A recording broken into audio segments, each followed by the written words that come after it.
Welcome to our second annual Men's Mental Health Awareness Panel. This has been something that's been very important to me. I started this last year, had it on campus at our Fusion Academy Raleigh. Actually, my head of school, one back there in the blue, she gave me a little suggestion of, hey, why don't we do something around Men for June? And decided, okay, let's go with it. Had a great time last year, got a lot of good feedback, people really enjoyed it. And so wanted to keep going with it, wanted to keep growing and expanding it. And so now we're at the Hill Center in this nice, lovely spot. A lot more people than I had last year, which is also fun. And I see a lot of dudes in here too, which is really cool. I've been telling people that up until last week, about 80% of the people that signed up were women, which I'm very happy to have women, nothing at all against women, but I know that men are, we need this information. And so happy to have everyone here. So what I can do quick is just a little short about myself. Again, Jeremiah, and I'm the Director of Admissions at Fusion Academy Raleigh. And so I get to do our admissions, but then I'm also doing outreach. So connecting with therapists, connecting with other academic resources. My goal is to know what's out there, so when our families need it, I can say, hey, go check out this person over here. I know them, I've hung out with them. They're a real human, and they're gonna give you some really good care, versus, sure, pick one of these on this list. And so, yeah, get to do a lot of that at Fusion. Again, very passionate about this panel, something that I'm really proud of. I guess we'll go ahead and introduce our panelists. And so what we'll do is we'll start down on the end, and I can give just a quick little, here's the name, and I'll let you kind of give a little background about yourself. And so first up, I've got Jimmy Evans from Barbershop Therapy. Thank you. Thank you. Is this thing on? Oh, yeah. Okay. I am Jimmy Evans, and I am the founder of Barbershop Therapy. I really appreciate you, Jeremiah, for having me here, because this is very important. I started Barbershop Therapy about 2023, but the idea originated back in 2013 as my brother was diagnosed schizoaffective and bipolar. So it's very dear to me to understand what mental health looks like in men, all men, men of color, men not of color, just men in general, because as a barbershop owner, also been a barber for 30 years, I see mental health in every facet, whether it's anxiety, depression, whatever. I'm not a therapist by any stretch of the imagination, I'm just very observant. But noticing that we formed Barbershop Therapy, and what we do is we train barbers to become mental health advocates, to advocate for the conversation, to destigmatize what it looks like in men, communication, different skill sets that often as men we have not been taught. So the mission of Barbershop Therapy is to train as many barbers to use that platform to help the community and make a bigger impact and take the toll of mental health out of our community as it has done, this far. So thank y'all for having me here. My name is Jordan Hall. I am the lead technician at Bright Path Behavioral Health. We are co-hosting this event.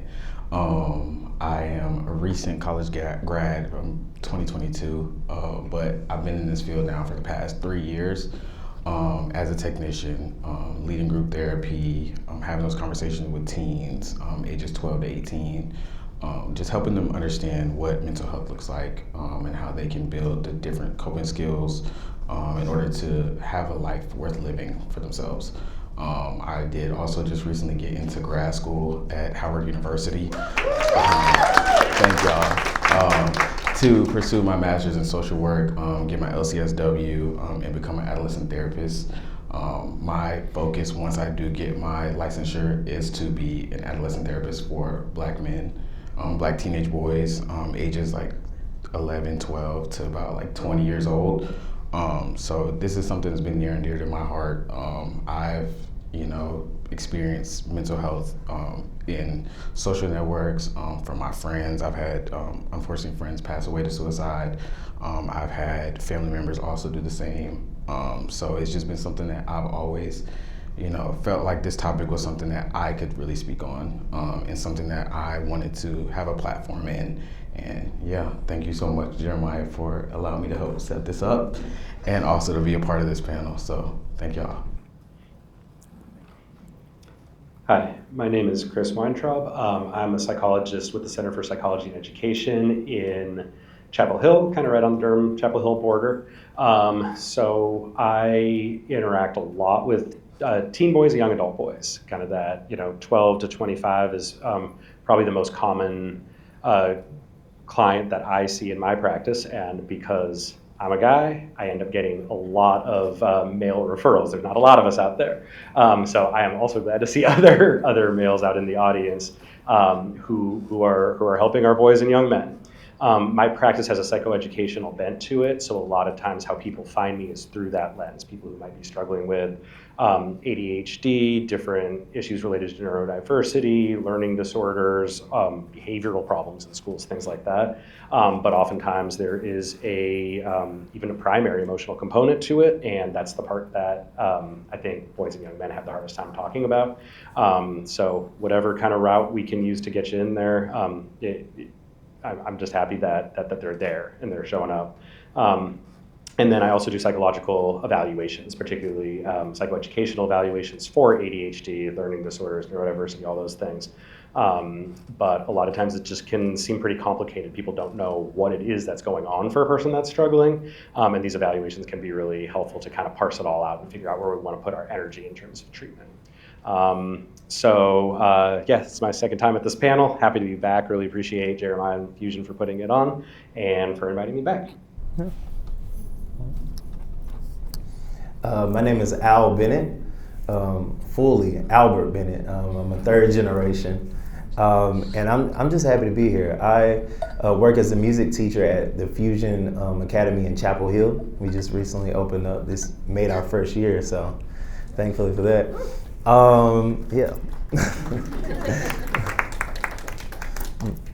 I also recent college graduate, and I was really ecstatic when Jeremiah brought this to me and we talked about it at the school, because I've seen it all through my life. People not, understanding how to deal with issues or certain things. Dealt with it myself. I feel like it makes us human to deal with it, right? As well as now in the profession that I work in, I see it in the young men that I work with. And they're at a crucial point in their life, and I think us understanding how to help them navigate these earlier years will better prepare them for what's to come. And I'm just, again, happy to be here, happy to be a part of the conversation. How y'all doing? My name is Purdie. I'm one of the partners in DadsSmile media publication, but I met Jeremiah about 20 minutes ago, and he put me on the spot about 5 minutes ago. But anyway, so we have a media platform and also a print, a digital magazine, and online magazine that we give out free resources to men. But what we do is highlight stories of fathers that and ask them how do they obtain their smiles, how do they maintain their smiles. One question my daughter asked me about 3 years ago when I faced something that I didn't know what it was, and that lasted about a year, was depression. And she said, Dad, she actually, one night I came in, she said, Dad, I wish you can actually laugh one day. And I didn't realize how life had, doing community work, doing advocacy work for years, hiring a lot of people, providing jobs, doing all the things that I was giving out, but I wasn't taking care of self, right? And so it got to a point where life had hit me. And in that, I started the journey of trying to find out, how do I smile? How do I obtain my smile back again? But in that journey, I found out there were so many other men and fathers that was dealing with this, but had nowhere to go. And so what we do is go around the country and highlight organizations, small, maybe grassroots organizations, platforms that have a service available for men and fathers that they can go. So one of the questions that we have in our publications, like, where do men go, right? If they're in Wake County, where do they go? And because sometimes on the directories, they're not, some of the barbershop therapies are not listed, but there's some of the spaces that men can go and just open up and have a safe space. So in summary, so that's who we are, and I appreciate the opportunity. Thank you. Yeah, you're good. And so, didn't add this earlier, I apologize. I'm so sorry, Madeline and Abigail and Chantel, but we are co-sponsoring this event. This is Bright Path Behavioral Health and Fusion Academy, and so we are both equal partners in this, so you can thank them as well. But I want to say today's conversation is about creating space for honesty. Men's mental health is often shaped by messages about strength, silence, responsibility, and what it means to ask for help. Our hope is that today creates room for a different kind of conversation, one where strength and vulnerability can exist together, and where support feels more accessible. And then again, I just want to thank Bright Path for being a part of this with me, Fusion Academy Raleigh, Chapel Hill, Al coming up here to represent too, the Hill Learning Center for allowing us to use this space, and of course, each and every one of you panelists for being here. We just did our quick little introductions, and so I'll go ahead and start with some of the questions. What we'll do is go through some at the end. If you guys do have questions, we'll have a time for some question and answer. So feel free to hold those questions to the end. But to start with, what made you guys say yes to doing this panel? And anyone can go. Does that matter?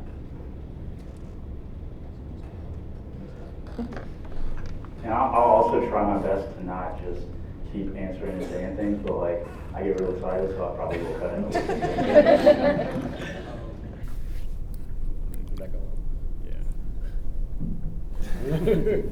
For me, anything dealing with mental health, I'm going to be first and front and center. I'm about advocacy. I want people to understand if your mental health is not where it needs to be, it affects every portion of your life. And so, especially for men, being the head of the household in some cases, just to being in space for themselves, learning how to put your mask on first, and giving the details to what mental health tools are out there. So for me and my organization is front and center with a lot of men. So using that platform, not just for a haircut, but actually seeding into people's lives, that's what, and anytime I can share that, I'm up for it. Yeah, I think for me also, anything mental health related, anything men's mental health related, I definitely try to jump at the gun to get there and, put my face on something, because it's bigger than me. It's bigger than, all of us up here. It's a lot of things that everyone struggle with, on a day-to-day basis. So for me, it was a very easy decision in trying to be on this panel. So yeah. Yeah, maybe I'm repeating myself already, but I just feel like sometimes when I am working with a lot of boys and men, I feel a little bit on an island. My business partner and I, he's also a male, but I feel like sometimes we're the only two. So it's just really helpful to connect with other people that are kind of working, and makes me feel a little bit less lonely, less hopeless, that there are more people involved, and then hopefully just passing on some of the wisdom that we all have amongst each other. Mm-hmm.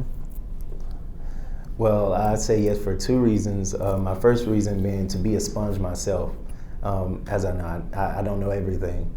And to be here would be a great opportunity for me to learn from my fellow panelists. But also, secondly, I say yes because in my classes we do reflection at the end of a unit or something. And so it gives the student an opportunity to reflect on what they've done so far. And I feel like this is an opportunity for me to do an open reflection of some of the impact and some of the experiences I've had with the students through these questions, and even feedback from you all. For me, how can you say no to Jeremiah? He's smiling all the time, right? But honestly, just to bring a spotlight to resources available, and that's one of our ambitions, is just bring the spotlight to what's available and let men know there are spaces for them to go and for their families, right? Next question. So, has your idea or perspective on mental health changed over the course of the past few years? And if so, how has that changed? I know we were going in order, but I'm going to say my piece. But mine has drastically changed because I grew up rural South, Grew up on a farm. My grandpa raised animals. I even worked on houses and stuff. And so not so much that it was presented to me in this way, but people around me that I met outside of my family had an influence on it of me thinking, because people would be like, I ain't crazy, I ain't doing all that. So my perspective over time has changed from mental health being associated with, oh, you have something going on, to mental health being, you're just human, because it's something we're all gonna face. It's just what approach or what are we gonna do to combat what we're experiencing. So.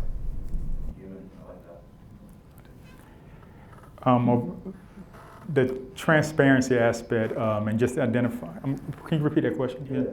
Just how's your perspective changed on mental health over the past? And that's my ADHD, y'all. So that's why y'all probably already know. Yeah, say it again. I'm sorry. How's your perspective on mental health changed over the past? Oh, yeah. So just how serious it is, because and I'll say that in all aspects of no matter what your status, financial status, position in corporate or whatever the case may be, because in some of these spaces that we enter into, we find out so many men suppress it, right? Because they have to, like we just left a session last night in Greensboro, it's called a mail room. And one guy was the CEO of a hospital and one guy was, in whatever position he was in. But in that, it doesn't discriminate. And also, and men sometimes the safe space, like the barbershop space, and because of the relationship that's there, men feel like it's more comfortable to share, and to get to the point of men opening up and being able to release, and then when they release and making sure that space is safe enough in order for them to continue to release. Because sometimes, as men, we don't want to open up. If I open up and tell you the truth about myself, can I still be who I am before I told you that? Can you see me? Can you see me for who I am outside of what I'm dealing with in this moment? And so, in summary, so the importance of what that I've experienced over these last few years is realizing that it exists beyond what we can see. It exists beyond the smile. And that's when we talk about DadsSmile, it's less about a grin. It's different than a grin and a smile. It's internal. It's some deep work in order to get to the point of being able to smile and allow it to be true and transparent. So it's very, very important. Yeah, I think what I've noticed in the last few years, and I feel like, COVID, the pandemic kind of changed everything, and I feel like a lot of it affected different groups of people in different ways, and I feel like the way that it may have affected men and boys, to kind of tie it to the population that we're talking about, is I feel like something I hear in my office a lot is that people don't know who they're supposed to emulate. They get a lot of don'ts, don't be like this person, don't be like that person, and they can feel like they don't know who to be, they just know who not to be. And many of the more masculine personalities that put themselves out there, if you're not going to fall in that camp, if you're not going to be somebody who's kind of regressive like that, then they don't know who to follow. So in this moment, in that vacuum that I feel like has been created in the last 5-6 years, I just feel like it's become particularly important for boys to get more guidance in terms of like role models and understanding what to work towards rather than just what to avoid. Yeah, I think my perception of it, very similar to Al. I grew up in, the South. I grew up right outside of Atlanta, Georgia. And, growing up, it was more of like, if you have something going on, it's, you'll be all right. You can suck it up. You're tough. You don't have anything going on. Like, it's just a phase. So definitely get into this field, like, has been something I've had to grow out of. I had to understand that, like, this is something that, you can cry for. This is something you can cry about. Feelings are okay. It's okay to experience these things. It's okay to talk to someone about what's going on and not just hold it in and feel like everything that you have holding in, will be done, will be resolved in some way, in some form or fashion. So just being in this space and coming across, the different teenage boys that have came through Bright Path, and just to see how they've, gone through our programs and having the conversations with them of like, I've always held it in and letting them know like, it's okay. Like, now you're in this space, like, this is a safe space for everybody. Everybody can have these conversations. If you want to cry, we can go outside, we can cry real quick. So just having to understand that, you know, feelings are okay, feelings are valid, and you're not the only one feeling these things. I think y'all said it all. As far as how I feel like it's changed over the years with transparency, I go to therapy every 2 weeks. And being able to speak from that experience to other men often opens them up to the idea when they look at me and they say, hey, you got your own business, you run your barbershop, you like you got it together. No, I don't. Not even close. And getting people to understand that who you are as a person is always going to be looked at by everybody, but you have to know who you are as a person as well. So again, putting your mask on first, doing things for you, and showing up for everybody else with a mask on, you know, is often the standard. We're going to fake it till we make it. Going back to past thoughts of what mental health looked like, I'm 55 years old, so coming up, anybody had any mental health issues, they were placed on the back burner in the back room. Nobody talked about it. Boys becoming men, be tough, be strong, don't cry.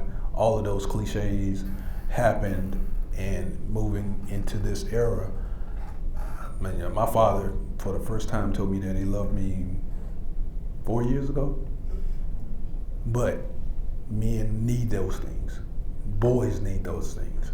And so I think it has changed where people are now looking at it from a different perspective, and they want to be more in touch with how to be a better person mentally, physically, and the whole nine. But it has to start with your mental capacity and getting those tools and destigmatizing what mental health looks like in men, especially with our communication. We have not been taught how to communicate. That is one of the biggest problems that men and women face, or men and their children face. So I think that's one thing, is we have to take a much different approach to how we communicate in order to get the correct message across. I hear that, and I appreciate the vulnerability too, because I think myself, I'll go out there and tell people too, you know, I go see a therapist, and she doesn't like coaching sometimes, we do therapy other times, but saying that I think is such a big deal and means so much, because it's like, yeah, do it and it's okay. Like, it's not this thing I'm trying to hide, put in the corner, and I come to it and I sneak into the door over here, make sure nobody sees me. No, it's something I'm proud of, it's something that I enjoy, and I get a lot out of it. So thank you for saying that. Thank you.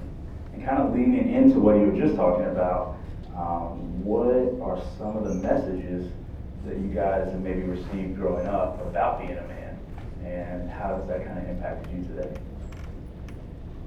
I'll take that one. I'm from Fuquay Varina, the southernmost tip of Wake County. So my grandfather was a sharecropper. My dad worked on this farm. You know, if they fell off and broke a leg, walk it off. You know, and just talking about, again, the stigma behind it. If you break a leg, you're going to go to a doctor. You're not, if you have a major illness, you're going to go to a physician. If something is going on with you in your mind, we have to be able to identify it and then be able to communicate it, and then take the appropriate actions that's going to help fix that moment. And it may not be a fixable moment right then. It's more like a journey versus a trip to the doctor. And so these are the things that I try to tell a lot of young boys, young men, when they're hearing this be tough thing. Hey, it's okay if you're hurt. You don't have to be bleeding to be hurt. You can still be hurt. And so I think that is the message that we have to give, especially young men. Because if you start them off young, understanding how to communicate, how to talk through those moments, versus giving them the wrong language early, that's the language they'll use for the rest of their life. Yeah, I think for me, definitely growing up was, just like Jimmy said, hearing those like, be tough, walk it off. You'll be okay. Like I mentioned earlier, this is just a phase kind of thing. So growing up, that was kind of the message. That was just, how, not even just, inside the home, it was also like in school, that was the message that, the boys got in school was just like, oh, you're tough, boys will be boys, that's just the kind of thing, so it wasn't like, you can feel these emotions, you can feel, the hurt that you felt, even if you're not bleeding. It was just like, oh, you'll be all right, boys will be boys. Yeah, I think, maybe I should disclose that I was raised by a psychologist also. So it wasn't like feelings conversations were off the table. However, those were the words that were used, but I feel like the actions that I actually saw were very different from that. And I think the contrast between me and my younger sister made this really clear to me, where, her and her struggles, this was public knowledge, right, within the family, right? This was talked about. She felt comfortable expressing it. She received a lot of affection and support publicly at the dinner table, all four of us there. And although I was never explicitly told that wasn't okay for me, I think I did not get that same type of reaction from my dad. If I did, it was from my mom. And I looked at how he lived his life. And I think implicitly, I ended up getting the message that I had to live my life the same way, which was like, first and foremost, provider. You go, you work, there's pretty clear household division of labor. These are mom jobs, these are dad jobs. So even though I was raised in the supposedly pretty progressive home, that is not the lessons that I learned. And it was really getting outside my home, seeing the larger world. And I think it was actually with a female friend of mine from high school, a couple years later, where she was like, everyone thinks that you're just like really mellow, but you're not. And that was the first time where I'm like, oh, right. Like there is stuff happening in here that people are not seeing out there. And like, sure, I had something to do with that, but I think a lot of that had to do with the messaging I got from my dad. Yeah. I'd say for me, I got a little funny thing, I guess. It may be funny. But the craziest experience I ever had in my life, or a thing somebody said to me, I was playing football and we had a workout, and I used to be a tight end, and so we were running routes, and we're doing one-on-ones. So I run a route, and again, I live in a country bumpkin town. So the practice field it's got holes and everything in there. I step on a hole when I'm cutting to run a post route, and as soon as I step on it, and then I fell straight down. And my coach is my cousin. But he's like older than me type thing. He's a elder. But he comes over on the gator. He's like, "Boy, get up. You ain't hurt." I said, "I can't walk." and they end up like, it was weird because his family. So he was making me get my own self up onto the gator, even though I couldn't move. But I said that to say that I feel like the biggest thing is like you got to help yourself up. I feel like that was often displayed to me. I had a lot of great male role models in my life, but I guess the biggest thing that they showed me that I learned later on wasn't completely it, was you got to help yourself up. And that's not always true. Like in some cases, that might be the option because you might just be in a situation where you have to do something. But there's always people and avenues there to help you. A lot of times it's just about reaching out and asking for them and seeing these people that care for you, see them be a reflection on your life. And I don't want to say too much. But the last thing I'll say, my dad used to have this saying when I was younger. He would say, as a man, son, 95% of the things you're going to do in life are things that you don't want to do. But you have to do those 95% so you'll be able to do the 5% of things that you want to do in life. And so I kind of lived with that for a while. And in a sense, that's true, but I feel like I started fixating on the 95% too much, and I didn't focus on the things that made me happy. I was trying to please everybody else in other facets and try to accomplish things that weren't necessarily integral to me. And that's what I'll say. That's what I'll say. I won't take up too much. I can talk all day. Okay, what's the question again? Not messing. So, but as a child, identifying what attributes were inside of a man, I didn't see many men. My father, he wasn't. I was raised. My parents were older, so my father had developed not Alzheimer's. Yeah, Alzheimer's early on, and so I didn't experience him. But I ended up growing up in an environment where it wasn't a lot of males present in the homes. So therefore, I learned a lot of my attributes from my peers, or I learned my attributes from my mom and my sisters and my nieces, and sometimes that was emotional, right? And so I took those emotional aspects and started developing characteristics that led to, and I'm gonna share some with y'all, right? That led to me doing 10 years in prison. I went in when I was 16, I got out when I was 26. The good thing is that through that journey, I got out in 2003, and from 2006 until 2023, I did a lot of policy change, worked inside prison, developed reentry counselors and things of that nature. But from that experience, until I realized I came home, and when I was inside, I started to identify characteristics. I had to pull off characteristics of men in order to develop me. Just like a few minutes ago, I saw Nolan, just his natural smile on his face, right? And just the genuineness in his smile, it's almost like tearful because just how true it is, right? So in that, I look at that like, what component of that, what components in his brain and his spirit and his mind create that, right? And how can I grab a piece of that? And so as in business, as in leadership, as in coming home from incarceration, and I came home to 2 children, and now they are teenagers. I went in, they was kids, coming out and having to transition into their lives and looking at them as, they're my babies, but them looking at me as I'm a stranger, and then not having anyone to actually transition me through that process. Before reentry and was popular, it was even a word, it's in 2003. And so having to work through that process, so in that I had to pick off pieces. I just can't come out and be a father. I have to create this special type of father.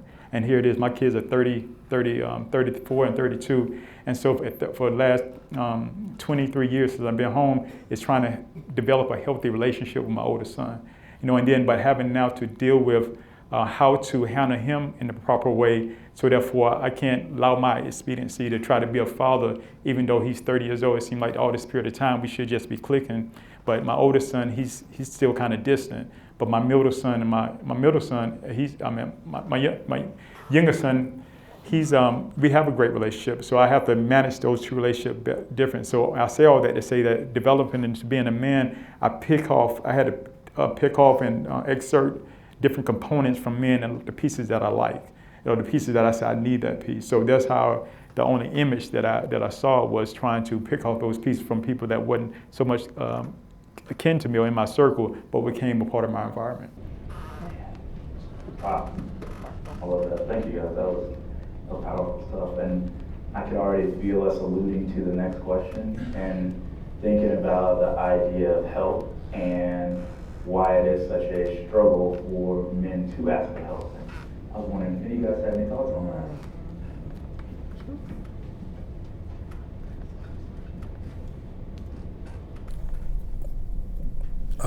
Again, I think it's men have never been taught to communicate properly. If you want to ask for help, I can say as an African American man, a lot of my childhood was being muted. Be seen, not heard, and for a couple of different reasons. A lot of times when larger black men speak and show their feelings or emotions, we get penalized for it. And so through being penalized, our parents teach us to not be heard or seen. Be present in the room.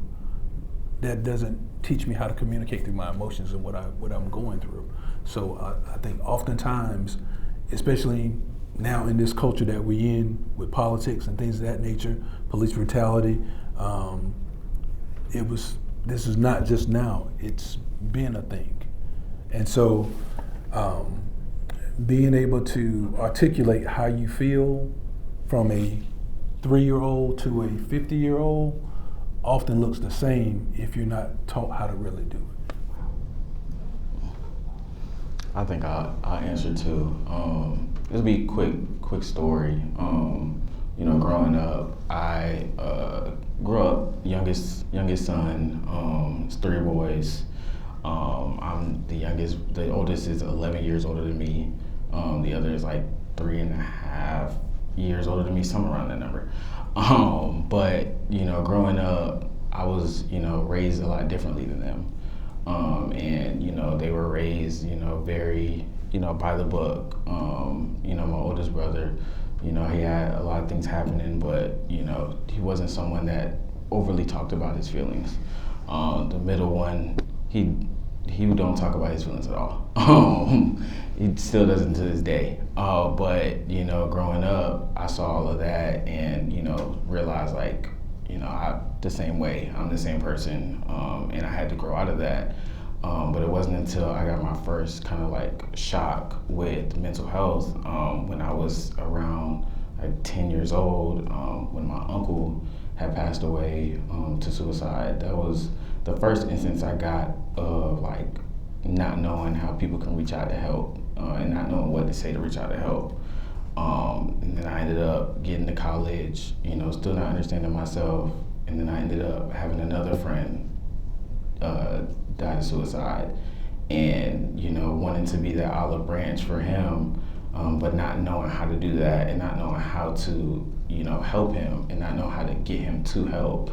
You know, that's just been something that, you know, has always been on my mind, and you know, part of the reason why I'm doing what I'm doing now, just because I know that trying to get help from people isn't easy, and trying to, you know, say like, I feel this way, is not something that, you know, people are used to doing, especially Black men, you know, in life in general. And like Jimmy was saying, you know, we have all of these, you know, police brutality situations happening, and you know, you get on the news and it's another Black boy or Black male being shot to death by police, and it's like, I'm looking at all of these things, and you know, I'm only 26, and I'm watching all these things growing up, and I'm like, they're my age, you know, they would be my age, you know, and seeing all of that, and you know, now I've gotten to a space where I'm like, okay, I can ask for some help, you know, I go to therapy, I make sure that I'm doing what I need to do, but growing up, that was just never the case,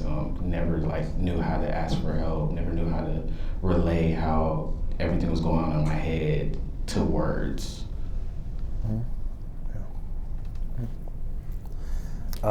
I'll say for me, I think it boils down to, at least my experience, vulnerability and like how we view it.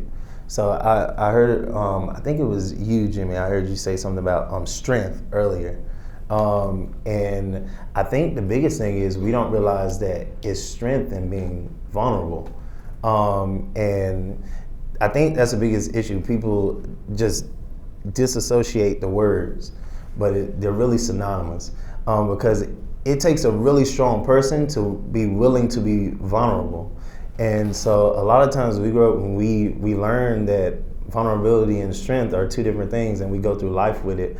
And so some people might not reach out for help because they don't want to look weak, or I got to put on this thing. And so I feel like a lot of times it's not even so much I want to look as this strong male figure, but more so as I don't want to look like a weak man or a weak man. I think it goes back to something you said earlier too, but not wanting to be perceived as something by other people around you, so not opening up. And I said this earlier, and I continue to say I had some great male models in my life, especially my dad, because he's somebody I can go to and talk to. And him instilling that in me, I took that to college with me, and the friends I met be like, hey man, what's going on with you? I see you got this going on and that. And like, I'll talk to other friends and be like, hey, do y'all see what's going on with them? And they're like, hey, that's his business, that ain't my business. And so like really actually, because I see things all the time, it's like check on your friends, check on your friends, check on your friends. But what is that really? You know, what is that really? Is being willing to have those conversations we might not want to have, or be vulnerable ourselves. A lot of times to be able to break through that too is us being vulnerable. And that's the biggest thing I try to present, especially as somebody who's dealing with young males in my profession. Like, I be vulnerable to an extent professionally, right? But I be vulnerable with them, allowing them to see, okay, this is a space where I can be vulnerable. And I think really for me, that's the big thing, knowing that being vulnerable is being strong. And like, it's not a weakness to confide in somebody else or to release some of those things that you got going on inside. So, yeah. Appreciate it. And I was looking back to a young man saying, I was let down before when I asked for help.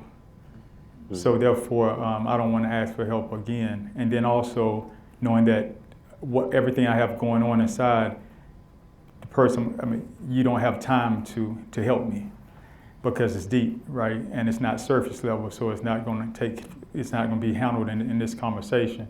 And so I think the trust aspect for one, and then just, and especially for young men that didn't grow up with fathers in their life, right? So therefore, I haven't really been able to depend on a man. I haven't been able to depend on somebody that's been consistent in my life in this space. I haven't been able to depend on somebody that took me as priority.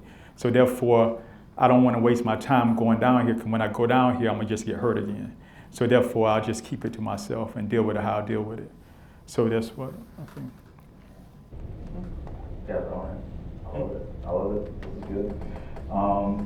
The next one that I've got for you guys is how do we teach boys that, like you guys were saying, strength and vulnerability are kind of one in its own. They are part of each other.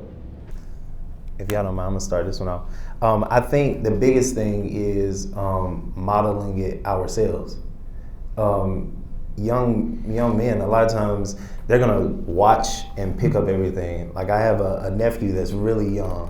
And so, like, when he's with me, I'm a musician, so when he was with me, he's watching what I'm doing. He's like looking at how I talk to people, how I present myself. And sometimes I have to have those conversations with him. For instance, he was doing something and he didn't want to have to apologize to somebody that he hurt in a way.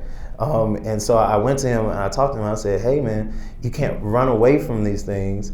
You gotta talk to him. It's okay to say I'm sorry. It's okay to be in the wrong. It's okay to not be right. It's about how we go forth after that. It's about how we deal with those things after that." So I really think it's important that we ourselves model it, as well as how we present that information to them. And not as a way of like bashing it over their heads, but present it in a loving and a nurturing way.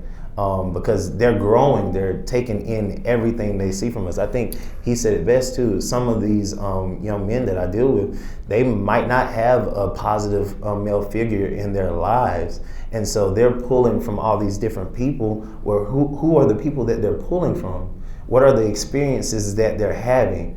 What are they seeing from these other males that are around them who have probably went through some of the same things they're dealing with, but just didn't deal with it in a correct way? And so what are they grabbing hold to? What are they adapting into their own lives?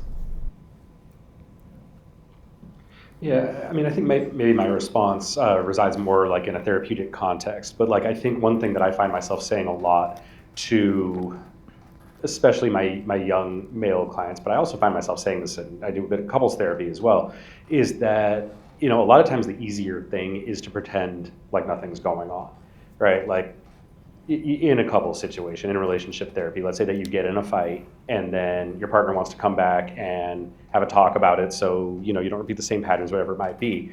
It's way easier to say, hey, you know what? I'm over it, you're over it, let's not talk about it, let's move forward, than it is to say, okay, let's go back there. Like, I might not be feeling it as strongly right now, but I'm going to go back there. And I think sometimes when I make that point and I say, look, you're actually doing the hard thing by showing that you're still upset or that you were upset then, I think that's a lot of time when my young men or my teenage boys will be like, oh, I get why this actually is stronger, right? It actually does take more difficulty to go against that instinct just to shut everything down than it is to really open things back up. It's distressing. It's hard to talk about those things. Obviously, that takes strength. So this is one of the things that we talk about in some of the men's groups that we have is teaching people how to communicate out of those spaces. And we talk about the defender and we talk about the warrior, but the defender typically in relationships are men. Women are going to be the warriors. They're going to defend their standpoint, their position. Men are going to, be defensive about it. But we want to start teaching younger folks, especially from the parents, how to speak from an advocate standpoint, to advocate for the solution. And so I think one of the biggest things is sometimes taking the emotion out of it, talking about the facts, and using the correct statements early on in life with our kids, because be frank and honest, our kids are learning and modeling their behavior behind us. And so it takes the maturity of the parent to understand if I'm seeding something that's not great into my child, I'm going to get something out of my child that's not great, right? And I talk to my kids a lot, and I know, like you just stated, you have siblings. And as parents, we have to mature with our kids. Our first one is like a science project. We all trying to figure it out, right? But then as that next child comes along, we're gonna say, well, I did this well. I didn't do this so well. Let me try this with this next one. Let me try this with the next one. And when you look at the baby got all the benefit most of the time. Most of the time, not all of the time. But the point I'm trying to make is when we're communicating to our kids, we can't fight the part of our kids that are us. We'll find ourselves oftentimes mad as fire when they give us the same energy that we're giving them. So I think on it. Good. All right. Next up, how do you support the emotional well-being of those that you either lead, care for, that are in your lives, you're responsible for? How do we do that? I don't know. Yeah. I know y'all say you want to add a little bit more to your question. So, we'll give you a little more depth here. So the idea is when our students when individuals are struggling, maybe adolescents, young folks in our lives, how are we best able to support them, or what are some of the things that maybe we can do to support them? I try to pull my students aside. So we're gonna have a conversation, whether or not it's a good thing that you did or something that could be perceived as negative. We're gonna have a conversation about what it is. And so a lot of times just having a conversation. And I think another thing is being there. Because sometimes I'll open room for a conversation in the class. Like I've had, one time I had a class with a student, and they had something really heavy that was on them. And I said, in my mind, I'm saying, we're not gonna be able to be productive in this class if you have to, if you're dealing with this. So why not open this space for you to talk about it?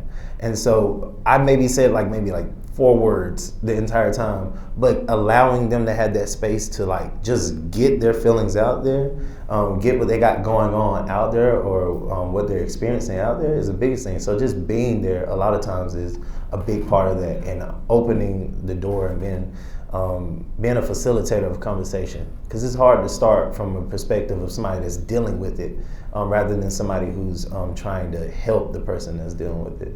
So being a greater facilitator and also a better observer of the people around you. Yes. I think one thing that I try to do is help kids realize the important relationships that they do already have in their lives.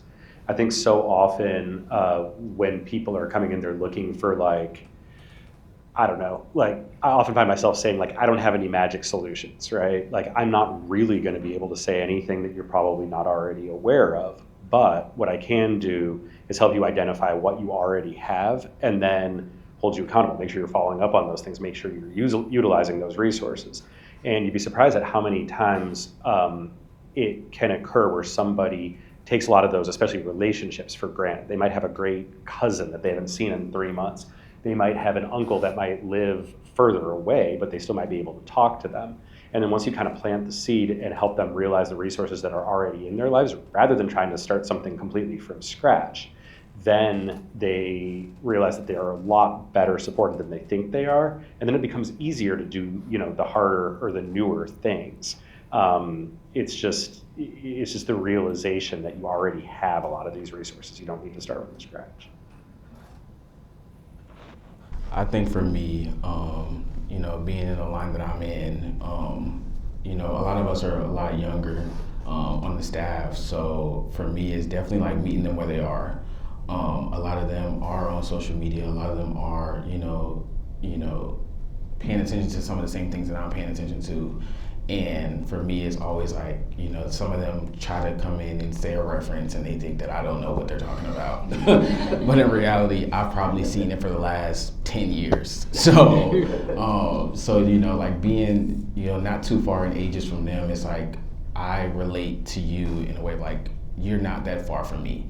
I've dealt with these experiences a little bit, when I was your age, but I am going to meet you where you are at the end of the day. Like, I'm not going to act like I'm talking down to you. I'm not going to act like I'm, high and mighty, when it comes to you, because you're just trying to get help. And so I meet all the teens where they are, whether that might be, at here for maturity, or even if they're all the way down here maturity-wise. And that's just how you have to go into this space, because if they see that you're just always, talking down to them, they're not going to want to open up to you. They're not going to want to have those deep conversations with you at all, because they're like, oh, this person's just going to talk down to me, and we're not going to have a productive conversation. So just meeting them where they are and trying to develop that rapport in that aspect. Could you repeat the question for me one more time? Yeah.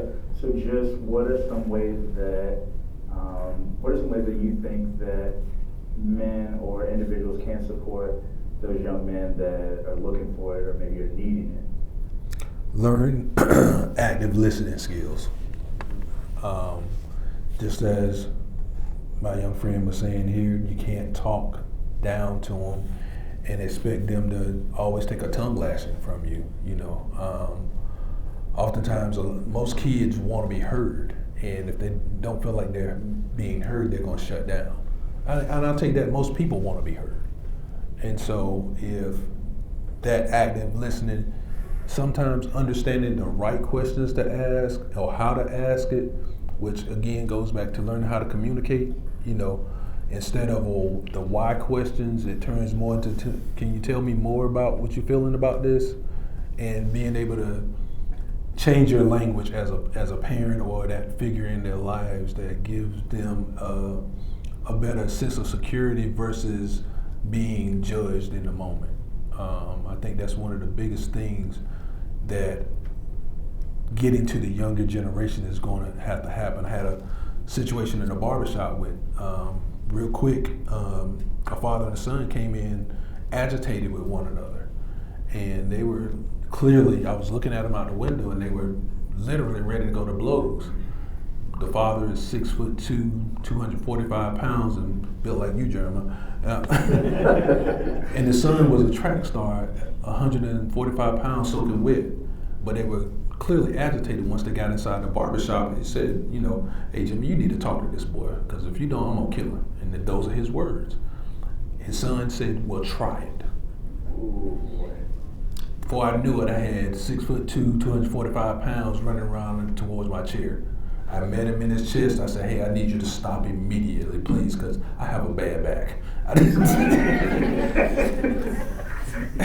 And so he stopped. I said, just let me talk to him for a little while. Long story short, the young man and his father, the young man didn't know how to communicate to his father that he was mad because him and his mother were no longer together. He said, my dad and my mom are divorced or separated, and they communicate so much better now. Why couldn't they do that when we were together? So his dad didn't take the time to listen. All the components were there for him to hear him, but both of them were in their own feelings at the moment. So I would say definitely learn how to actively hear what your kids are saying uninterrupted sometimes, because we have a tendency as parents, as mentors, to automatically go into fix-it mode when sometimes they just need to be heard. And I'll add on that too, that I know myself as a male, I definitely am one to jump to that, oh, how do we fix this thing? Instead of like, let's sit in and let's hear what's going on and maybe sit in that. So I recognize that for sure. And then other piece I'll add, I'll try to make it quick because we're all time. But I used to work, before I worked at Fusion, I worked at a therapeutic boarding school, did that for about 3 years. And then before that, worked at a residential treatment center for about 3 years. Loved the work, it was great. Also very happy that I'm not working in that now, and chasing kids through the woods, or coming in on a Sunday night to sleep on the couch, all those not so fun pieces. But the reason why I bring it up is one of the big things that I learned from working at the residential treatment center was approaching something with care, concern, curiosity. Thinking, whatever, maybe there's milk spilled on the floor, but if I come in and I'm like, who spilled this milk? What is this? What is going on? Versus, hey, I noticed there's some spilled milk on the floor. Can anybody tell me more about that? That feels a little bit different, and I might be willing to say, you're right, I did elbow it and knock it over. That's my bad. Versus, I'm not going to say words to this guy because you're coming at me hot. And so I think that is a very important piece to keep in mind. Next up, I kind of went through that, so I'll skip that one. So, what are some go-to strategies for managing your own mental health, or I guess managing in general? But yeah. It's good that you said that, because I was thinking about that on the last aspect, that there's tools out there. And in one of the sessions last night, they were just talking about different tools that's being utilized in order to deal with certain spaces. It was at a fitness gym, and the gentleman, he was doing metaphysics, I think, and he was saying, like, identify a pain in your body, right? And then one guy identified a pain and showed, he said, now look it up about where that pain is tied into metaphysics, or whatever case may be, and it was tied into, I forgot exactly what tied into, but it was tied into some hurt or pain, whatever case may be. And he was saying that a lot of the pains, from what he was saying, I was just talking about this, not saying, I haven't researched it, but I'm saying that there's tools out there, and I appreciate the tools that you all have in order to put in place. But from that, he was saying that when we have certain pains, we need to look a little bit deeper, because some of those pains are related to other things. And so I say all that to say that but my daughter, so I had 4 opportunities. My first three opportunities were my boys, and now I got this little 8-year-old girl, and she says what she want to say, right? And so I had to make sure that I'm not reactive and responsive, right? So I had to learn the process. It used to be fun to go back and forth with her, but then I had to realize that you have to just listen, apply tools and apply tools in order to make sure that she becomes the developed person that she needs to be, because everything she's expressing in the moment, she's a child, right? And so I just appreciate the tools that you all create, provide, and provide to others. I'd say for me, something I've started doing again is like exercise is big for me. Talking to other people is another big avenue for me. I guess you all could probably see that conversations are really integral to what I do. And a lot of that comes from how I grew up as well. Like being able to have conversations with my dad. Again, I say this, I grew up in rural South, so corporal punishment was definitely a part of my childhood. But my dad was big about having conversations about things. And he ain't just, whoop for everything or nothing like that. But having conversations are really big. I'm really big on that, like talking it out. Even if a lot of times, I think somebody said it earlier, it's not about finding a solution sometimes. Some people just want to have somebody there to hear their problem, what they got going on. So I think I even heard somebody tell somebody, it's like, I don't want you to fix my problems. I just want you to hear them out. And so a lot of times it's just hear them out instead of trying to fix them. And I say for me, especially because I try to model on myself as a good role model for like the young men that I work with, and also the young men that I experience in my everyday life, my family members. I try not to be a mythical creature as it comes to being a man. A lot of times I feel like males, especially in certain parts of the country or the world, a lot of men try to position themselves as mythical creatures for the people that they're around. So like, some men, they won't cry in front of their son, or they won't cry in front of their family, or some people, like I think he said his dad told him, I love you for the first time. I probably would have had that same experience, but my dad had an accident where he was faced with, either life or death in a situation, and that changed how he thought. And now he'll tell me, he even called me like, "I love you, son. I'm proud of you." And saying those things goes a long way. And I say that especially because like my grandfather, I'm trying not to see him as a mythical creature. But that's a mythical creature of a man. Like I told y'all, I worked on a farm and all that. My grandpa broke his shoulder, what was it, like 5 years ago maybe? We're just now finding out that he broke his shoulder from falling off of a ladder. We did not know. He was like, he wouldn't tell anybody he was hurt. And then also, I literally saw this with my own eyes and I could not believe it. We were working on the siding of somebody's house because he's a carpenter as well. And he had a terrible nail gun, and sometimes it would just go off. And he was trying to hand it down to me, and it hit the side of his leg, and the nail shot into his leg. And I'm literally like that. I'm just holding the ladder like, what in the world? I see my grandpa look down at it. He walks down the ladder, pulls it out, puts some tape on it, and then finishes the job. I'm like, "Papa, you gonna go to the hospital?" He's like, "Nah, son, your grandma cooking or whatever." And I'm like, but like trying to make sure I'm not positioning myself as a mythical creature. Like I'm human, and allowing the men that are, or the men soon to be men that are around me, see that I'm not mythical. I'm human, and we deal with stuff. Pain is real. You ain't got to pull nails out your leg and wrap duct tape around.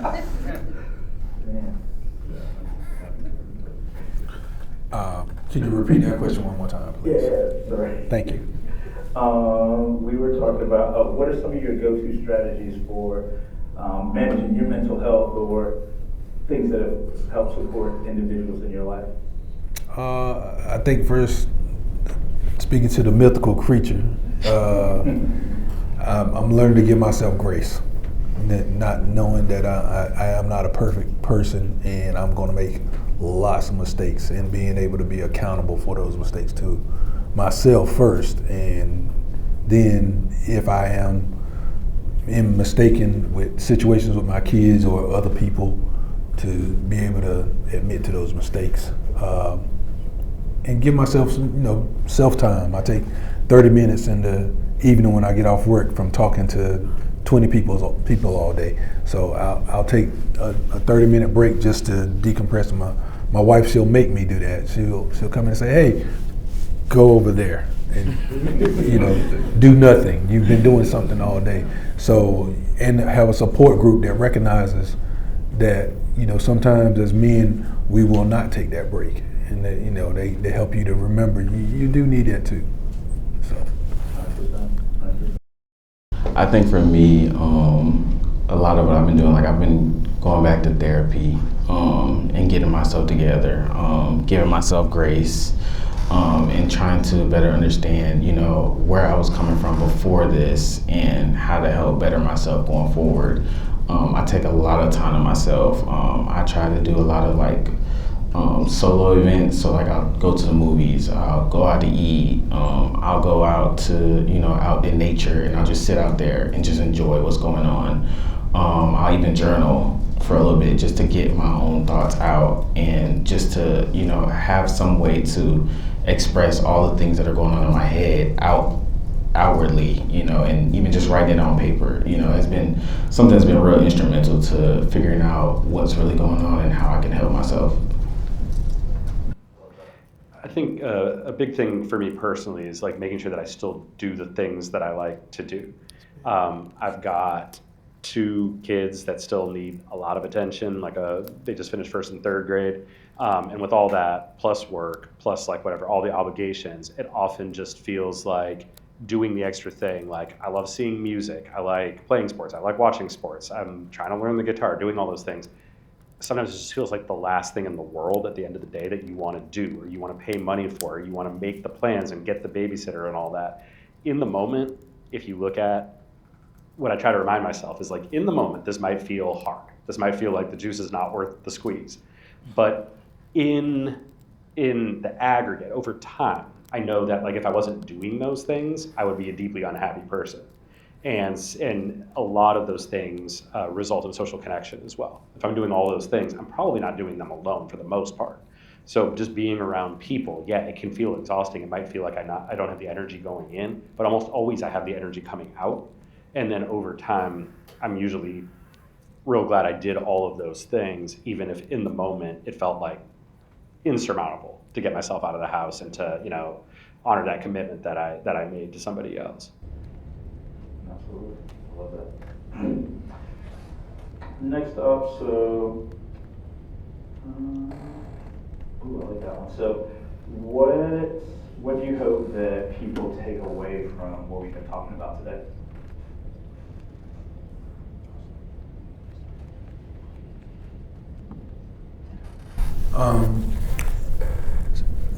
The most positive thing for me for this panel is to give tools that people can walk away with and apply immediately. Again, I'm not a therapist, but I'm observant of people. And most of the time people are suffering because they just don't have the tools or they haven't been exposed to something, resources. And so for me, when people leave here, I hope they get something they can use immediately with their family that enhances their life. I think that I want everybody to get is just like that, men, feel the same way that everybody else feels. Men have these feelings of like feeling that we always have to have it all together and feeling like we have to be, this, rock hard person that just doesn't, feel anything, doesn't express emotions. So just taking from this that like men do have these feelings, men are able to express how they feel. It might not be clearly, but in some ways there's always going to be a way that a man will express how he's feeling. So I want everyone to just take that, just to the men in their lives, or, if you are a man yourself, just taking heed that, it's okay to feel these feelings. It's okay to not understand what's going on. It's okay to, want to inquire about what's really happening in my life, and going forward, how can I better help myself? Yeah, I think maybe similar to what you said at the beginning, I think there is I hope people can recognize how much commonality there is in what we're all saying coming from different perspectives, because I think there's a certain universality to the problems that people experience and men experience. In the mental health industry, if we're talking about the industry kind of wrapped around mental health disorders, a lot of it is about diagnosing people and putting people in different buckets. But I feel like the longer that I work with people, the more I realize everybody's kind of the same. And you'd be shocked at how often, if you assess just kind of these basic things that people need to live, like sleeping, eating, exercise, socializing, almost always if somebody's suffering, there's something that is either the cause or an effect of one of those things. You don't need to diagnose with anybody with anything specific. A lot of these things really are universal and will help anyone. So yeah, absolutely go home today and start to help people with those things. I'd say for me, the biggest thing I want people to walk away with is how we present these things to the up and coming generation of men. Because a lot of us, we've experienced things, and we've been able to do trial and error and see how different decisions have affected us, and how maybe sharing some of these things with other people have helped us, or how therapy has helped us. Let's be an advocate for these things that we know have worked for us and have been proven to work for other people. Let's be an advocate to the younger generation for these tools, so that they don't grow up and think, oh, that means you're crazy, or you don't need to show your feelings. But really for us to reflect and say, are we reinforcing the same stigmas that we had to overcome, or are we presenting a healthy environment for the young men that are around us? I guess for everybody to realize they have a superpower, right? I know some of the men in here, you may be in a grocery store at the gas tank, you see another guy come up to the gas tank, you're like, do all my head nods, right? But I try to break that, and I'm like, man, what's good? How you doing, man? Good to see you, man. I don't know him, right? You know what I mean? But you never know. That theme may change the whole person's life. We see a lot of things in the media, people, going home and doing crazy stuff making crazy I'm not saying crazy, I'm sorry. Going home and making emotional decisions that cost them their lives and other people's lives, right?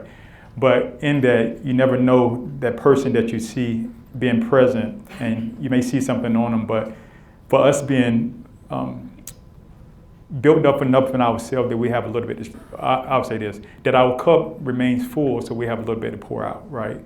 And throughout the day, so recognizing that when we see people, just be present, man, because just me, they may be going through whatever, but just your presence, the smile, like, what's your name again? I want everybody to see Nolan. You got a great smile. But anyway, so like just that piece of him coming in with the joy, y'all talk, both of them together, but just that piece, I took a piece from that and I just got like, man, I love it. So just be present and use your superpower. Piece I wanted to add, so the big thing I kept hearing from most of these guys was grace. And I think that's a really powerful piece. For myself, I think is a really important part of trying to become a better person, trying to be a better human.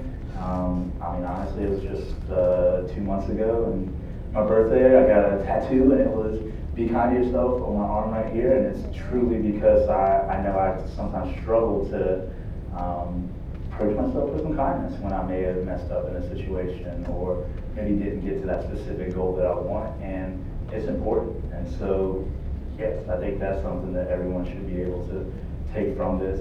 Before I ask, I do have a couple other questions, but did you guys have any questions out there? Oh, yeah. Yes, sir. So I'm a therapist, and one of my clients is a young black man who he's suffering from quite a few things. He's got a rough history. We're working on him, asking for help, the goals we're most working on is just him recognizing, hey, it's okay to ask for help with your chores. It's okay to ask for help when things are hard. It's okay to ask for a break. What is your advice to when you're trying to sort of teach these lessons and the person you're talking to just doesn't believe it's okay? They're pushing back against the thought of, no, even if people are telling me and modeling it's okay to be vulnerable and it's okay to reach out, sorry, you're just wrong. Thank you for that. Thank you for asking. Anybody can take it? Yeah, y'all can take that one. I got to think on it a second. Well, every person is going to be different. Not knowing his household structure, not knowing what he's surrounded with outside of your therapeutic sessions, it's difficult to say to do A, B, and C, right?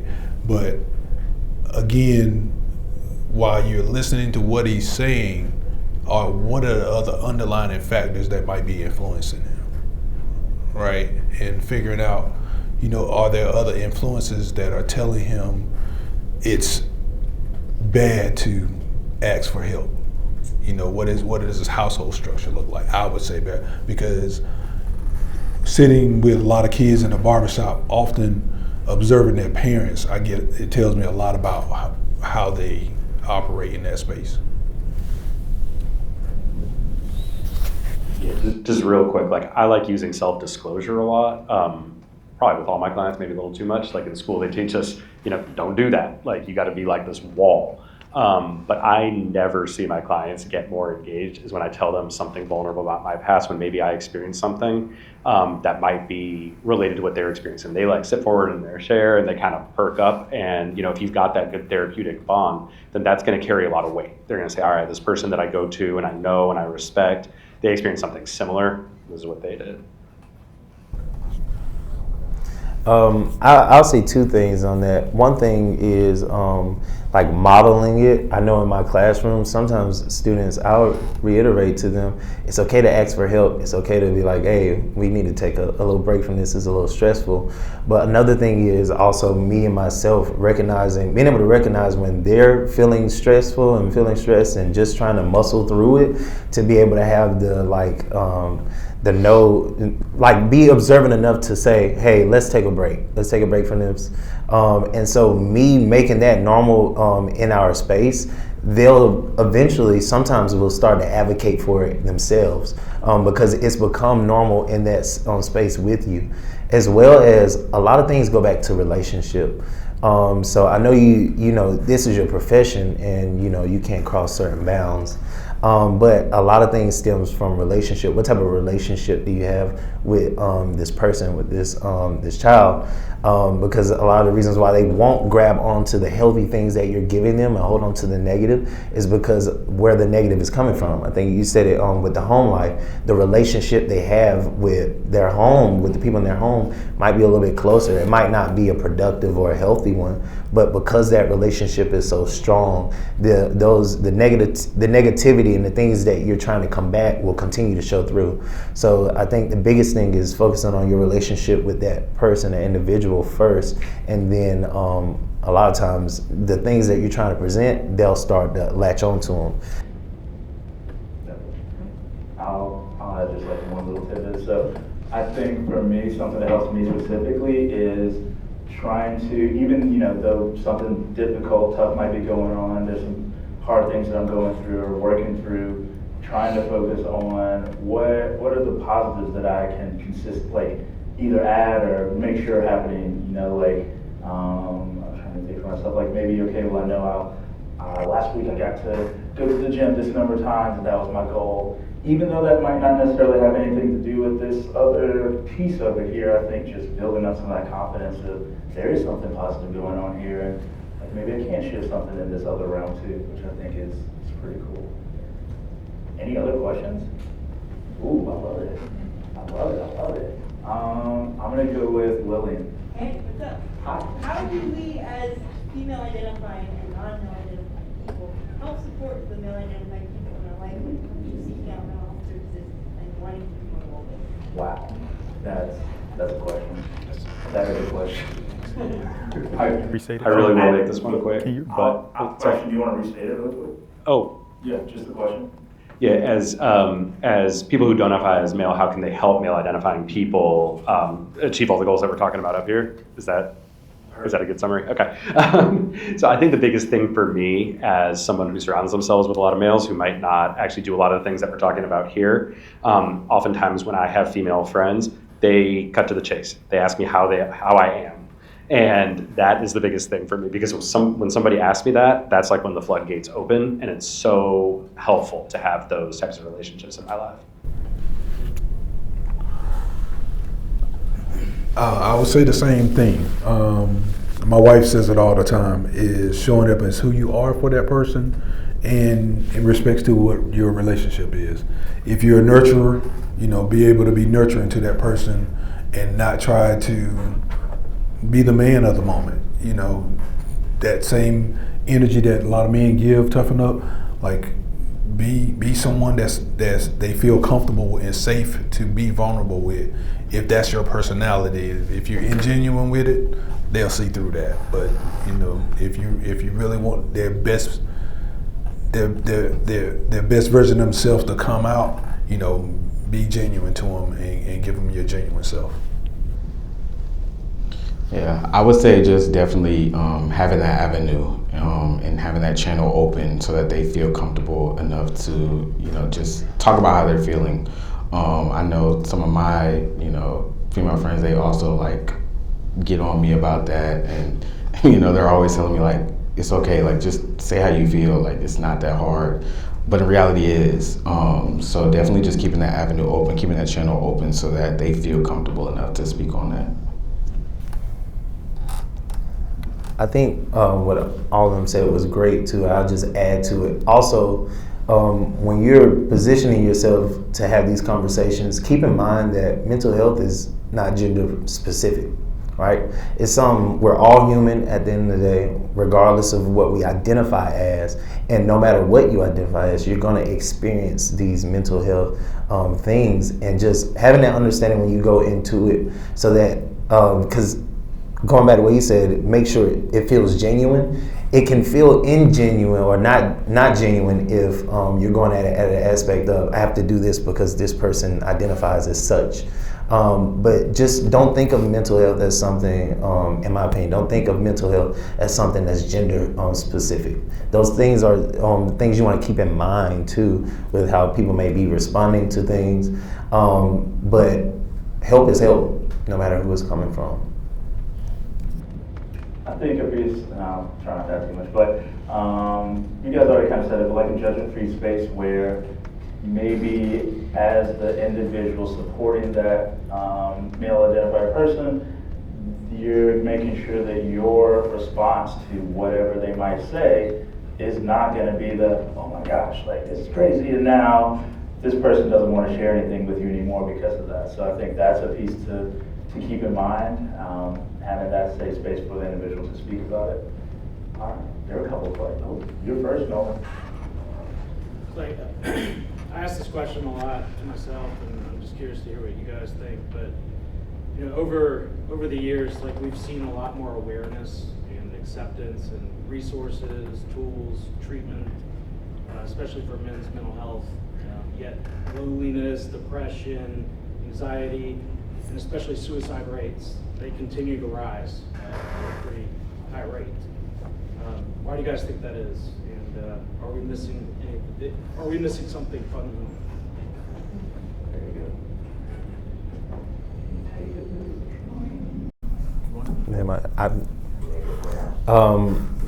I would say this to that.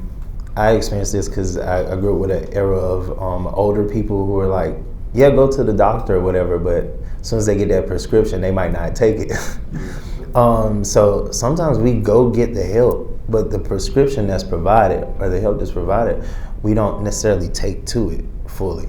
Like we go and we express ourselves, but are we really are we really going for help, or are we just going just to talk? Are we going just to say we went?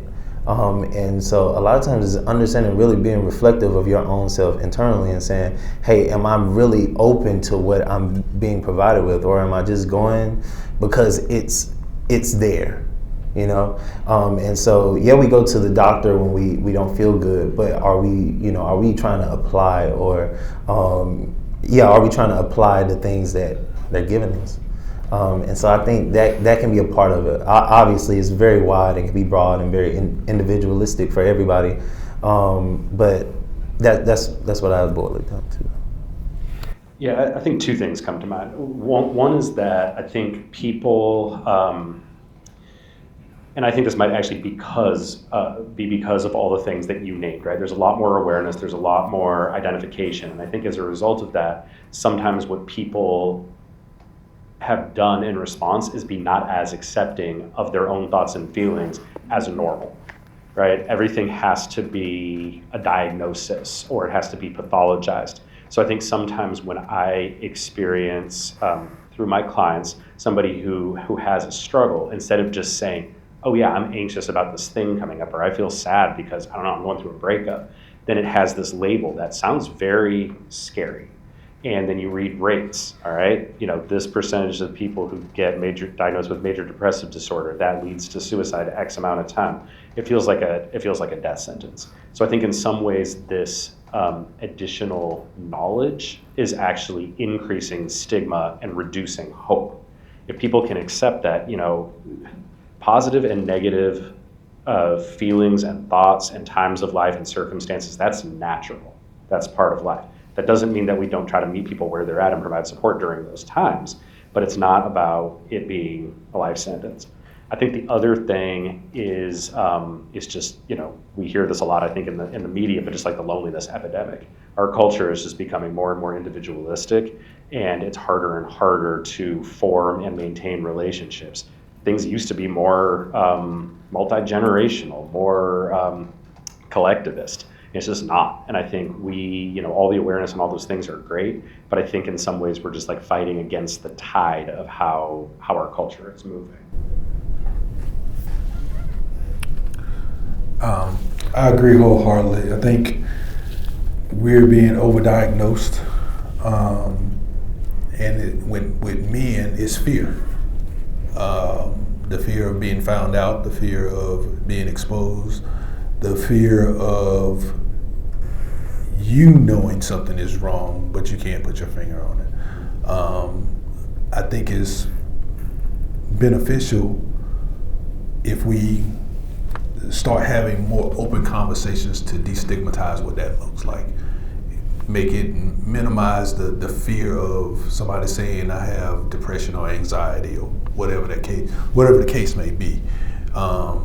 Again, dealing with men on a regular basis, building a trustworthy relationship, and they can sit down for 30 minutes, and that is pretty much the closest space they're gonna get to a therapeutic chair is in my barber chair.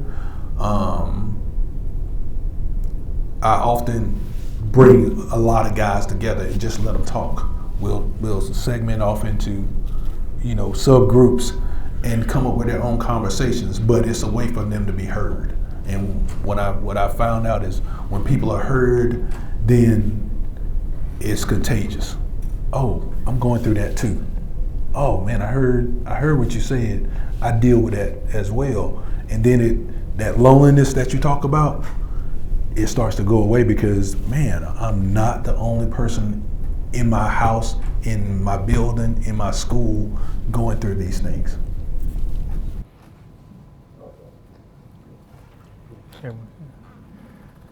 You hit on something about, about 7 years ago, I guess I turned 40 about 9 years ago.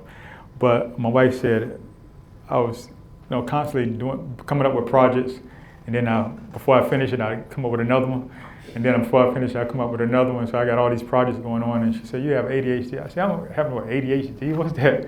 And so went to the doctor in Greenville, and then he set me down and he asked me some questions, gave me a test, and he said, "Yeah, that's what you were diagnosed as." So he said, "Hey, try this pill." I said, I don't put anything in my body. I'm a vegetarian. I take care of myself. I'm good. So he gave me a pill called Vyvanse. He said, take it for a couple of weeks and see how you feel. So I took it for a couple of weeks, and I was scared. But my thoughts started to process faster, right? And things started to come together. But then I recognized that I picked up another thing. I was processing so fast till I didn't have patience. And so, but I stayed on it, and then I struggled with the doses and things of that nature, but I really prayed, man, I don't want to do this the rest of my life. I don't want to be dependent. I just think about, what if I don't have it? What if I go in this situation? I know some people, they go in certain situations and medication's not provided, right? I say, what if I don't want to be dependent on this? And so we was, I think, 2023, July, June 2023, we went on vacation. I made a mistake and left my medicine over here. And then so that period of time I didn't have it, I said, I'm not turning back. And so, but from that, because I made it all these years and I didn't have it, I may have had some situations go on, but I ran businesses that were successful. I'm like, how did I do it? And I found out because maybe I was putting too much on my plate is the reason why I couldn't manage this one thing, right? And so I tried to come up with different tools, but then going back to another tool is trying to find out, as life started to happen, what other things are there? And that's when I started reaching out and find out different male safe spaces, right? And going in these spaces and having spaces to have conversations that are transparent and realizing that I'm not the only one. And then being a little lighter on myself that I don't have to be perfect, right? And what I'm dealing with, it's okay if I'm speaking now and my words aren't coming out articulate, not to start judging myself, right? Because and realizing that none of us are all the way okay. And so with all that being said is, I hope that answered, because the ADHD kind of took me off a little bit, I think.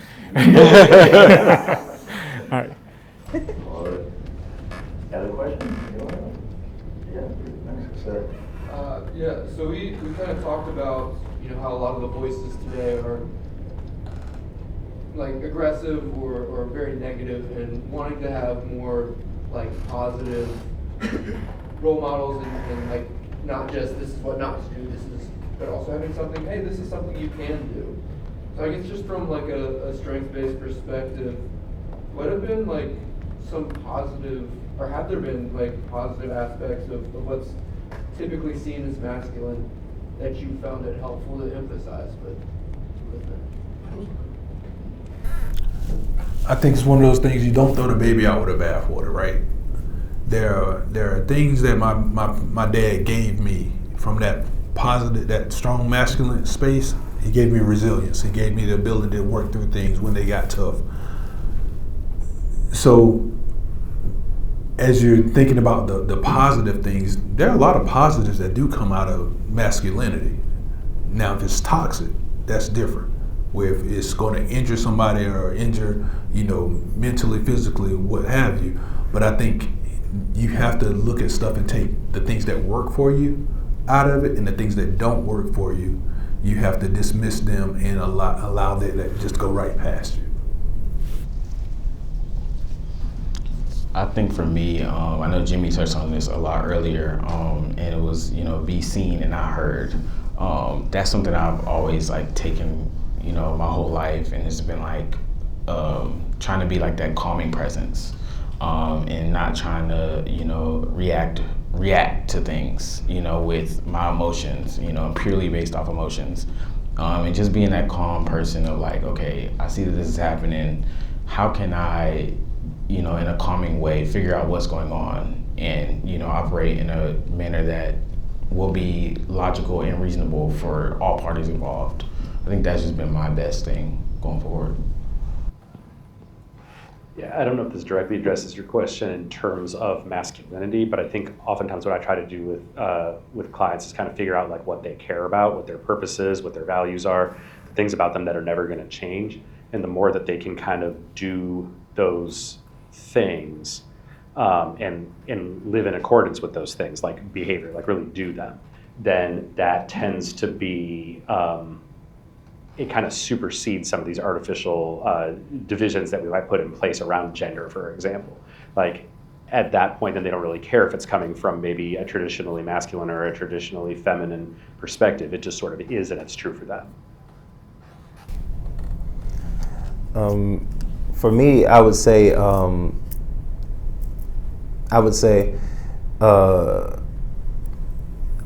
feel like, especially in today's society, our own understandings of what masculinity is going to vary between us. It's not necessarily a one-size-fits-all thing. It's from our experiences. It's from the people that we grew up with, experience when we were older. We're going to model ourselves around the people that are around us and pick up different things from them. So we're going to have different perspectives of what masculinity is itself. But I think the problem is that in the world of social media that we have today, or even in the world of movies and cinema and things in the past, a lot of perspectives people have of masculinity from maybe an outside view of it are just a lot of negative things, right? For instance, mansplaining or and different things like that. We see a lot of that pushed and don't mansplain and all this. But for me, it's more than just those negatives that are there. So realizing that a lot of the negatives that we see about masculinity or being masculine isn't necessarily something that's purely going to be associated with everybody there. It could be very individualistic. It could be to that person, personal to that person. For instance, for me, I got a lot, like what he said, resilience from my dad, hard working, but also the ability to be vulnerable, the ability to say, yeah, I'm wrong, and with that. So I think it's just understanding that masculinity is not necessarily something we have described down to a T or something that we have standardized, but it's something that's going to change between every person up here.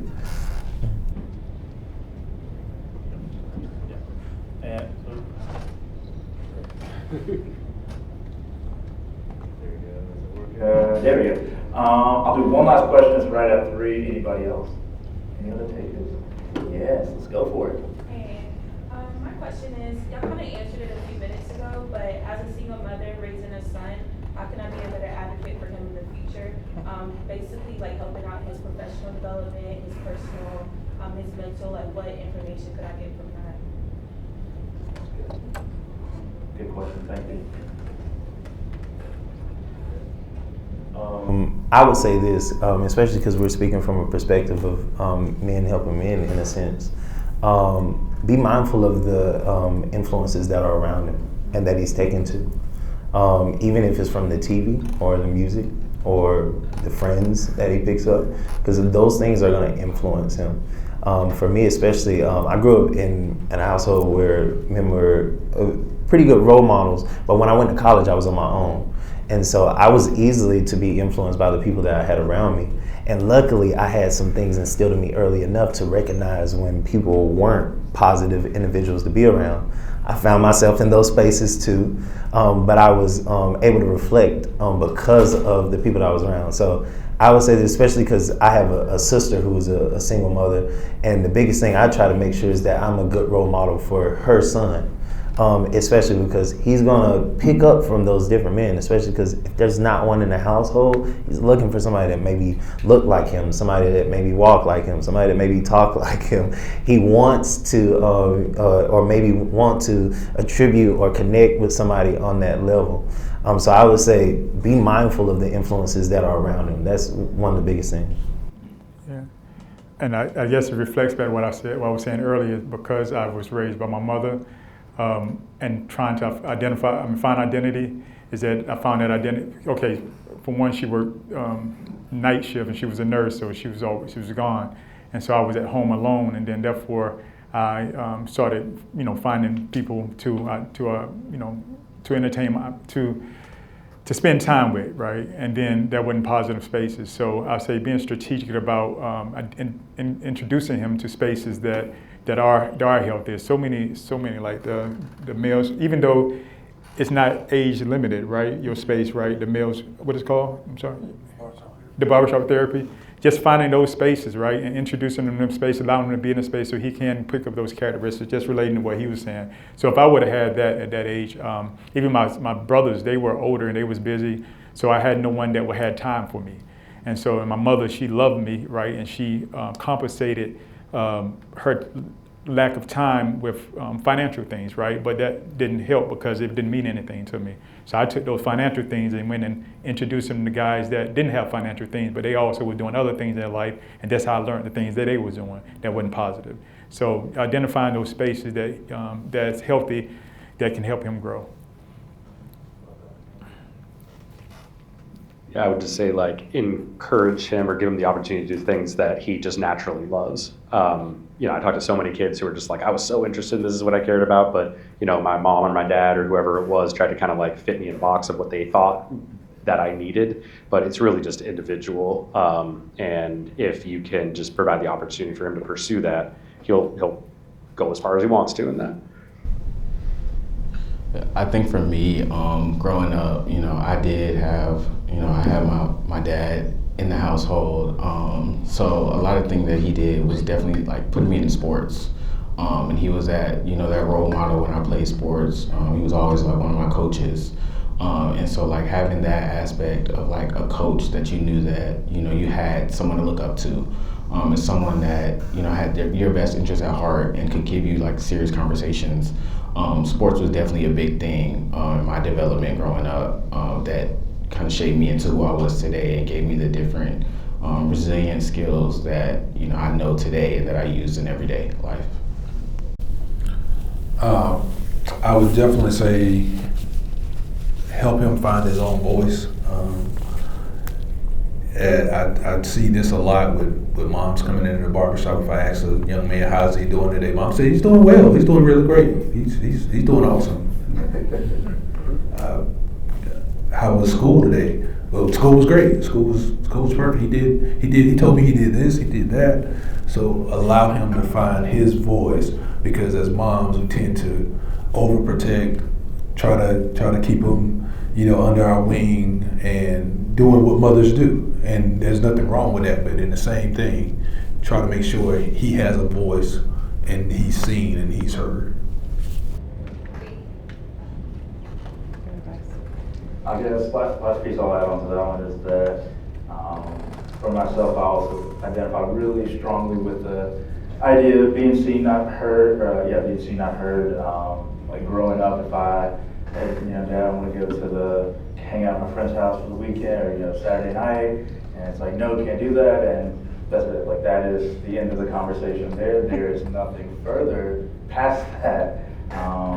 That is the end of the conversation, and so. I think for boys growing up now to be men, the idea that you are allowed to have an opinion, and I know that the world maybe has shifted a little bit further on that pendulum to where Maybe kids are kind of in charge of things, maybe they should be at points.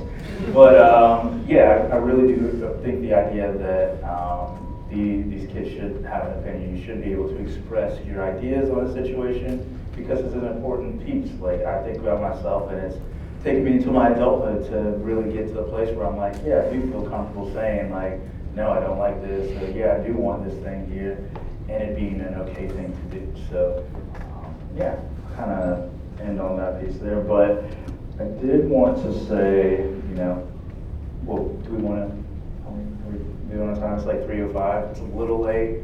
I'll end it. Yeah. So as we close, I just want to thank all of you guys for being honest, thoughtful, and the care that you brought to the conversation. I want to thank all of you guys for being here and being a part of a community willing to talk about men's mental health with openness and compassion. My hope is that everyone leaves with at least one idea, one reflection, one next step that helps make support feel more possible for the boys and men in our lives. And thank you again for being here. Please take time, connect, chat, make friends. On each table there are water bottles with some fun items inside. There's a nice fidget spinner. There's an ice pack as well. Please feel free to take them and take all of them, leave none, so we don't have to take them with us. There's food in the back. Take all the food you want to. And yes, thank you again so much for being here, guys. Oh, sorry, hold on.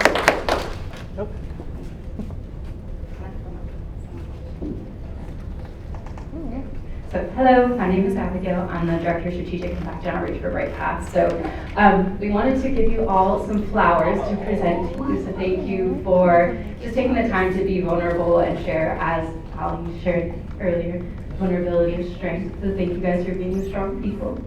And when we were trying to come up with some way to acknowledge the vulnerability that it takes to be on this panel and to share, we're like, oh, should we get like a football? Should we And then I thought back to this quote that I heard from a florist, obviously, about flowers. And so I wanted to share it with you. And it says, flowers are not supposed to last forever. Their job is to help us stay in the present. They grow, they blossom, they thrive, and they're gone. We have to stay present and be in the moment. So while these flowers thrive in your care, stay present in this moment where you have done a remarkable thing for your community. Let the gratitude rush over you while you stay still and tell yourself, today I have done enough. And then, when they're gone, get back to work, the work you love, and continue to break the stigma. Thank you all, and thank you for attending. And as Jeremiah said, please feel free to hang out and come meet the panelists, meet each other. Part of the grassroots organization, as I'm sure you can share too, is the fact that this doesn't just stop here. We continue to meet and we continue to talk.